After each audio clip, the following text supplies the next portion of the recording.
You just messed up his camera, dude. No, I didn't. I didn't touch the camera. Whose camera is this laying on the ground? That was the one that he moved. Alright. Just pretend the cameras aren't there and just What cameras? Exactly. What are you talking about? Exactly. What's yours? Okay, we left off on him talking about the Ouija board. I don't even remember where I left off. You left off at the point where the paperweight or the thing was knocking on the desk like this, I think. Oh, yes. Okay, so I gotta get back in the mood, guys. I can't just, like, jump into it. I need... I did a terrible job placing these cameras. I did a horrible job placing these cameras. It's Cinema's got like this crotch shot. Wait, is this camera on my face? JP, you got the best shot. Mine's like looking at my chest. This one's looking at Cinema's crotch, and then Jimbo's like, yeah.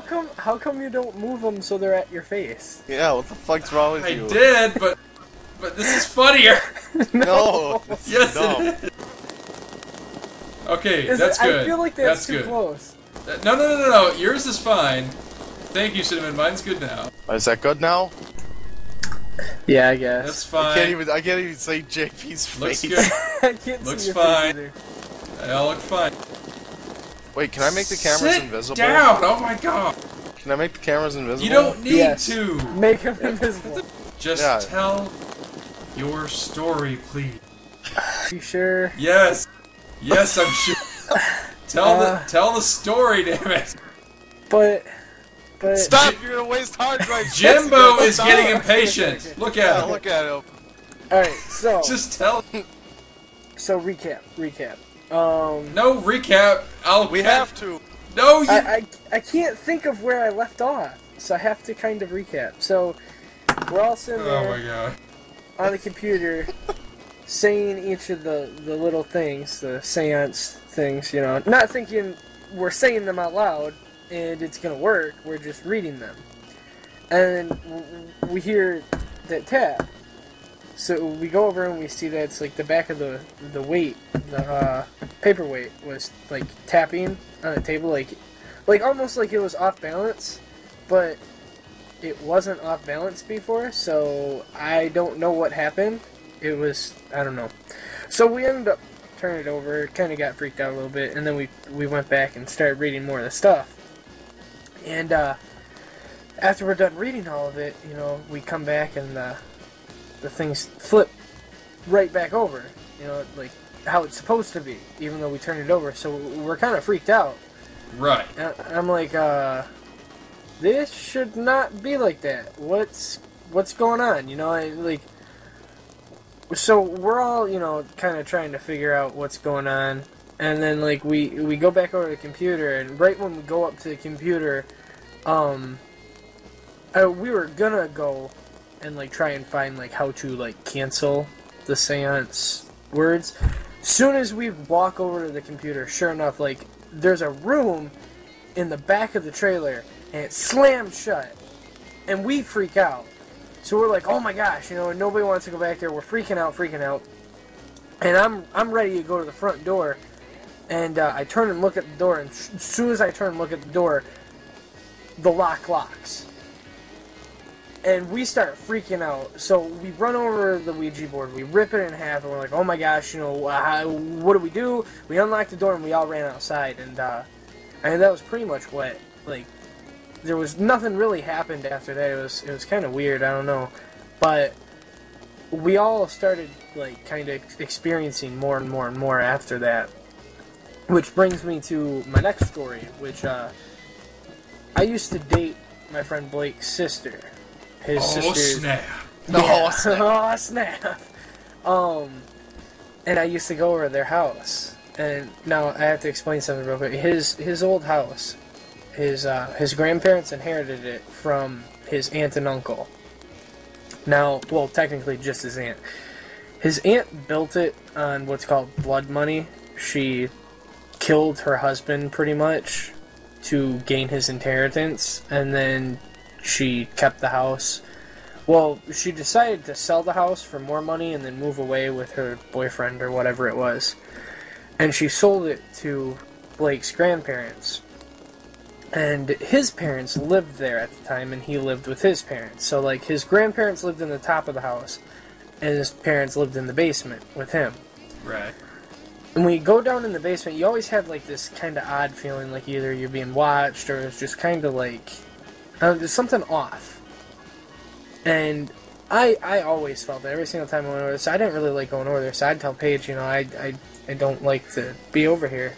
Oh, hold on, I just got a text. Anyways, I would tell her, you know, I don't like to be, over here. And I never really told her why. I was just kind of made stuff up. Because, I mean, who wants to tell their girlfriend that they're scared of her house? So... I don't. Yeah, yeah. Yeah, so, I'm down in the basement, and every now and then, like, when you go down there, they had, like, those open rafter kind of things. You would, like, look up at the rafters. You know what I'm talking about, right? Where it's, like, an unfinished basement.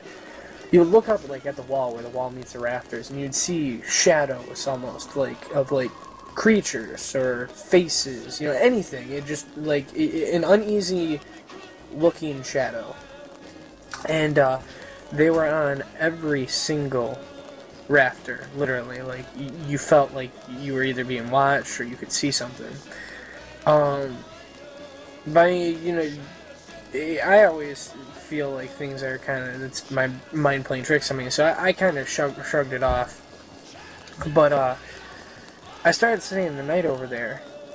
And how it's set up is, like, you walk into the basement and you go directly into the kitchen. Right after the kitchen is Blake's room, which is technically just like it would be what would be the family room. It's just kind of like this little indent in the wall, big enough for 2 beds to fit in. He'd sleep in one, I'd sleep in the other. And late at night, I started having, you know, kind of interactions, I guess would be the best thing to put it. I'd be sleeping like dead silent. And I would hear real quietly, just kind of whisper in my ear my name. Like, it'd just be like, Jeff. So that really started freaking me out, and, you know, I tried to stay less and less over there. And I ended up telling Paige one day, you know, because she kept asking, you know, why you keep making up all these different things of, why don't you want to stay the night, this, that, and the other. And I finally told her, and she brought me over to her stop to tell her stepmom what was going on. And, you know, I'm embarrassed. I was like, you know, I really don't want to do this, you know. And she's like, no, just tell her, please, just tell her. So I ended up telling her, and, like, literally mid-sentence, as I was telling her kind of what was happening, Kathy goes, yeah, I know. And she kind of finished my sentence. It was really weird. So she was having the exact same experiences as me. Jesus. And it was really weird. Because, you know, I never really thought anything of it, but now that somebody else is saying, oh yeah, you know, we've had the same experiences too, it was really startling. You know, I didn't want to go over there as much, obviously, anymore, because, like, now I had a confirmation that it was real.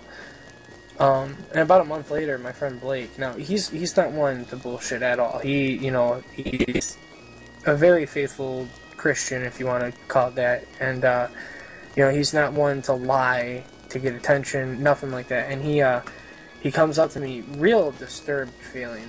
He comes up and he's like, you know, I want to talk to you about something. I was like, okay. And he's like, you know, when you were talking about that you had these visions or, you know, whatever at the house, you know, I believed you, but at the same time I felt like you were kind of messing, you know. And I had my own experience, and he was telling me about it. He was dead asleep. Same exact thing as me. Now, I feel like this may have happened to me and I didn't realize it. I sleep on my stomach with my face down into the pillow. He sleeps on his back with his face up. So, he has the exact same experience, you know, whispering, waking him up in the dead of night. And as soon as he opens his eyes, he sees a, like, 13 to 15-year-old girl hanging by her feet from the ceiling, looking square at him in the eyes. Completely full of blood, just, you know, kind of like she was screaming, but there's no noise coming out. And as soon as he blinked, you know, it was gone. And I feel like if I would be sleeping on my back during one of those experiences, I would have had that exact same thing happen to me. It was really creepy. It really disturbed me. And then literally like not even a week later, his parents ended up moving out of the house, and a month after that, his grandparents ended up selling the house. And I believe that it happened because of the spirits, or demonic force, whatever you want to call them, were in there, and that's why they moved. All right, But, guys. yeah. Well, I hate to cut you off there, but that's all. It's cool. Let's give a mighty farewell out to the viewers. Looking at Yeah. damn, I don't know what to say. Yeah, neither do I. Well, thank there you should for. be. Thanks for watching. I'm pretty sure there'll be more of this series. I mean, there's lots we can talk about around this fire. I'll be more Right. informed And on again. that bombshell, it's time to end the show. Good night. Good night. Thank you.